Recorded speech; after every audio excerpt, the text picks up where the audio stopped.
you were in a corporate world. You worked in real estate. You decided to go full-time as a mother, moving a lot. Then you become a CEO of this super cool high-tech company, which is paving a big way for the future of the real estate industry. What would be your advice to people who have a question around, I'm wearing too many hats, or I'm switching roles, or my job is changing, in the ability to not so much change, but evolve? What would be your advice? Yeah. Wow. I mean, I think personality types play a big thing into that. My husband's a corporate guy. He'll always be a corporate guy. Now, he is the smartest man I know. But to evolve and change the way I have is not going to be something he's ever comfortable with. So I think it's really listening, not listening to other people. It's knowing who you are. And I think one of the big things that came to me was I did when I was just frustrated. I was so frustrated. I was like a square peg in a round hole at this traditional industry. Nothing I did was right. Everything I did, I even had a manager at one point tell me I would never be successful doing things the way I did. And I was devastated.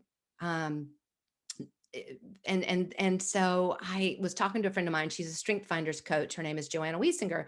She said, do strength finders and let's kind of see what your strengths are. So I did the test, and my test, my strengths don't fall within the traditional corporate structure, right? It started to make everything make sense. I lead with ideation, which is the ability to innovate and look at the way things have always been done and see better ways to do it. I lead with connection, which is collaboration. This real estate industry is anything but collaborative, which is why I was always getting into trouble with agents. They thought I was trying to steal their business. I was just trying to make them better, and make connections for them. I lead with strategy. Well, when you're listing at 6%, always at 6% and doing the way, there's no strategy involved. And there were a couple of other things. And that all of a sudden made sense to me. And it took away the fear. So that would be the first thing I would say, is to really, take a strength finders test, tap into what makes you special, what makes you unique, and then find a place that appreciates that. Find other people, surround yourself with other people that appreciate that. Another person that I mentioned this morning was a gentleman by the name of Carl Slade, and I was looking for his podcast that first really challenged me. It was called Blue Ocean Strategy. There's a book by the same name, and that was what his podcast was on. He's an innovative real estate agent in New Zealand, brilliant man.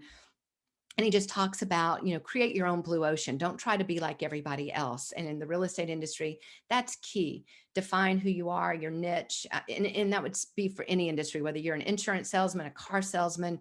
Do things differently than the other 20 people that you're surrounded by and competing with. Don't try to compete, be different. And then the third thing was Bob Burg's book, The Go-Giver, which I mentioned is on our website. I read that book shortly after leaving this top brokerage, where I was devastated because I had helped her for sale by owner. My manager told me I would never be successful doing that. And I was brokenhearted because I knew I had done the right thing for the consumer, but I was questioning, would I ever be able to have that kind of business philosophy and be successful? And my goal was to not only be successful, my goal was to exceed my husband's salary so he could retire and I could be the breadwinner for the next 10, 20 years. And that's really one of my whys. And I read The Go-Giver. And have you read the book? No.